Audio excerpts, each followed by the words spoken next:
que tudo, a paz de Cristo é especial. A graça e a paz, eu sou o pastor Luiz Gustavo, pastor da Igreja Presbiteriana Central de Nova Friburgo.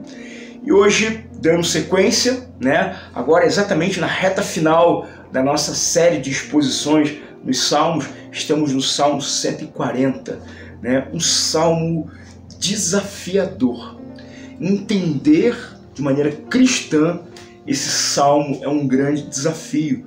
E eu quero convidar você para ler esse salmo comigo, refletir nesse salmo comigo, a partir desse momento, em toda a extensão do salmo 140 todo, eu quero convidar você para a leitura desse salmo agora, que diz assim a palavra de Deus: Livra-me, Senhor, do homem perverso, guarda-me do homem violento, cujo coração maquina iniquidades e vive forjando contendas, aguçam a língua como a serpente, sob os lábios tem veneno de áspide.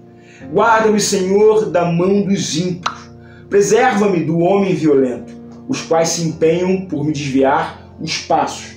Os soberbos ocultam armadilhas e cordas contra mim. Estenderam-me uma rede à beira do caminho, armam ciladas contra mim. Digo ao Senhor, Tu és meu Deus. Acode, Senhor, a voz das minhas súplicas. Ó Senhor, força da minha salvação, Tu me protegeste a cabeça no dia da batalha. Não concedas, Senhor, ao ímpio os seus desejos. Não permita que vingue o seu mau propósito. Se exaltam a cabeça os que me cercam, cubra-os a maldade dos seus lábios. Caiam sobre eles brasas vivas, sejam atiradas ao fogo, lançados em abismos, para que não mais se levantem. O caluniador não se estabelecerá na terra. Ao homem violento o mal perseguirá com golpe sobre golpe. Sei que o Senhor manterá a causa do oprimido e o direito do necessitado. Assim, os justos renderão graças ao teu nome, os retos habitarão na tua presença. Amém? Que Deus abençoe essa leitura aqui. Espero que nós consigamos aqui extrair o sumo dessa palavra. Bom, o Salmo 140, ele poderia ser até o verso 8 um salmo de livramento, um salmo de oração, de intercessão por proteção e livramento, Mas há uma problemática muito séria quando nós entramos no verso 9.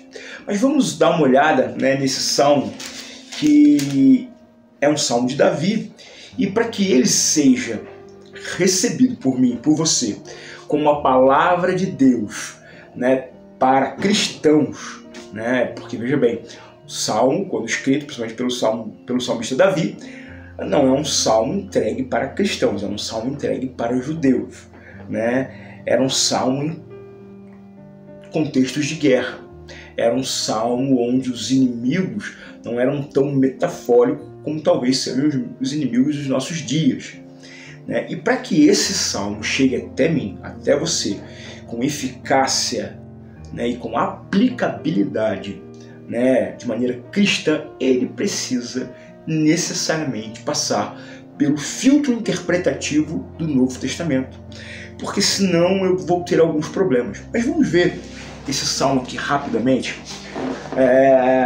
Há uma questão no coração de Davi, há um desejo no coração de Davi, e o desejo é: livra-me, Senhor, do homem perverso, guarda-me do homem violento. Davi tinha inimigos mortais, inimigos que cercavam Davi, que perseguiam Davi e desejavam de fato a sua morte. Inimigos que estavam dentro de Israel, inimigos que estavam fora de Israel.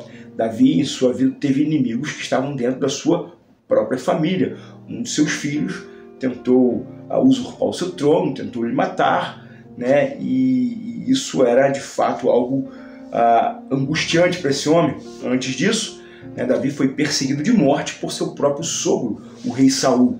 Então Davi era um homem cuja a ideia de inimigo para ele é muito diferente, possivelmente, da minha e da sua ideia de inimigo. Não podemos, então, tomar este salmo literalmente. Entretanto, o fato de não podermos tomar os inimigos de Davi como referência, como parâmetro para os nossos inimigos, Isso não quer dizer, em hipótese alguma, que nós não estejamos cercados de pessoas violentas, de pessoas perversas. Basta você olhar o jornal e você vai ver como essas pessoas se manifestam de maneira tão contumaz nesses dias, né? O verso 2 diz que o coração desses homens maquina iniquidade e vive forjando contendas. Isso é uma realidade que nós temos que viver o dia inteiro. Sempre vai ter alguém perto de você com um coração iníquo, forjando contendas, brigas, dissoluções.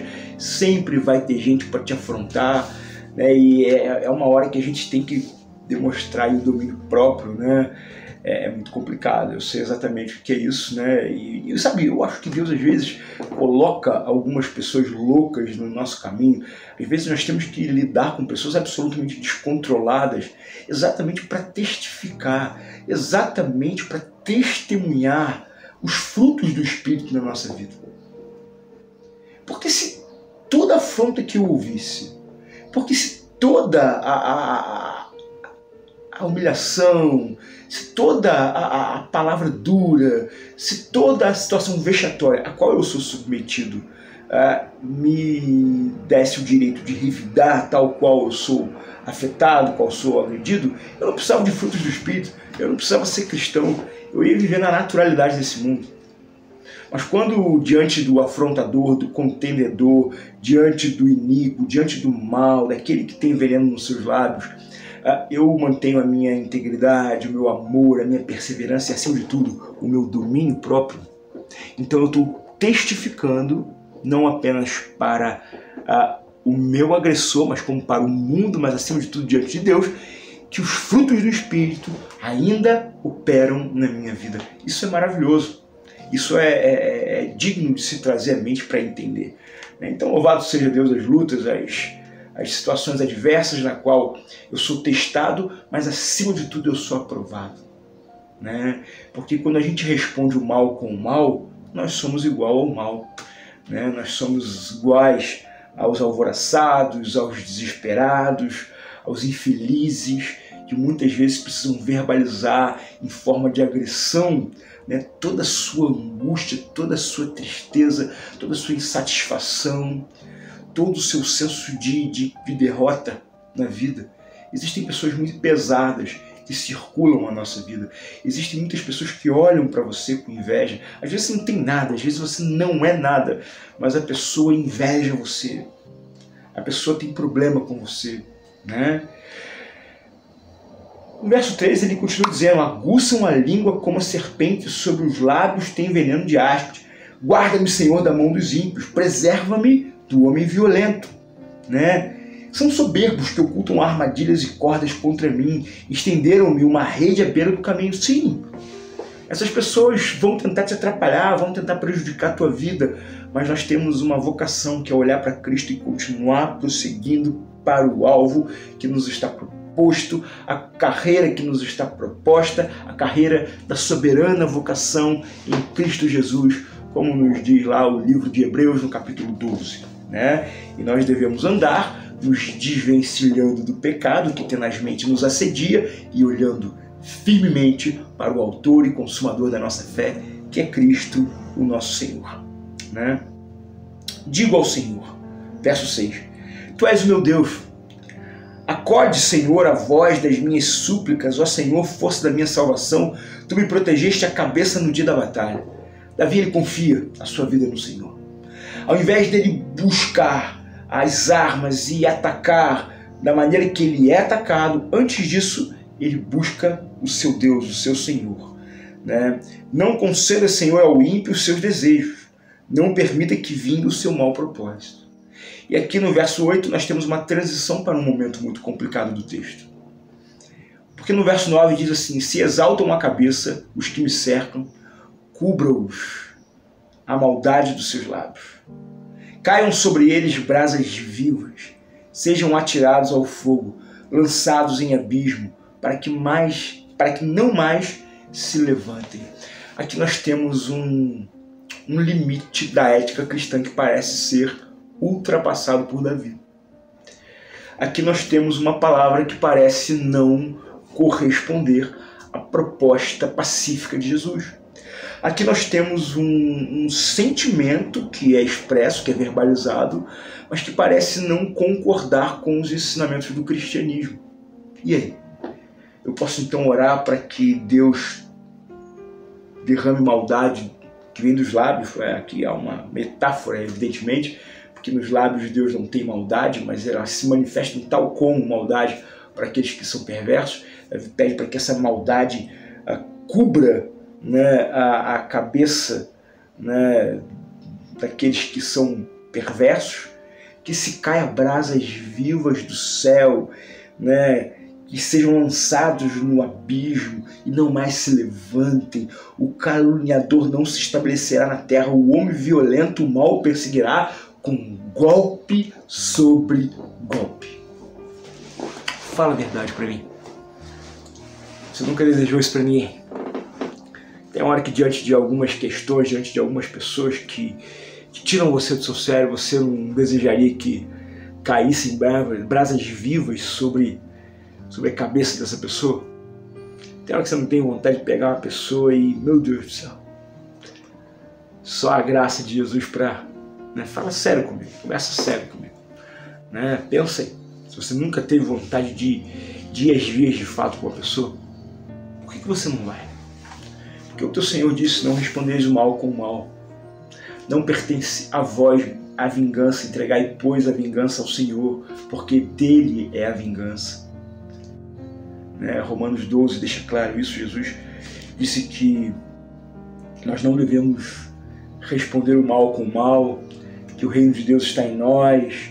Então, onde fica toda essa ética, né, cristã, né, que vai explicar aí a nossa existência? Por mais que o meu homem interior se incline à violência, né, a palavra de Deus ela deve agir como um freio, né, e me chama à longanimidade, me chama ao domínio próprio, me chama à mansidão, mesmo diante de situações tão controversas.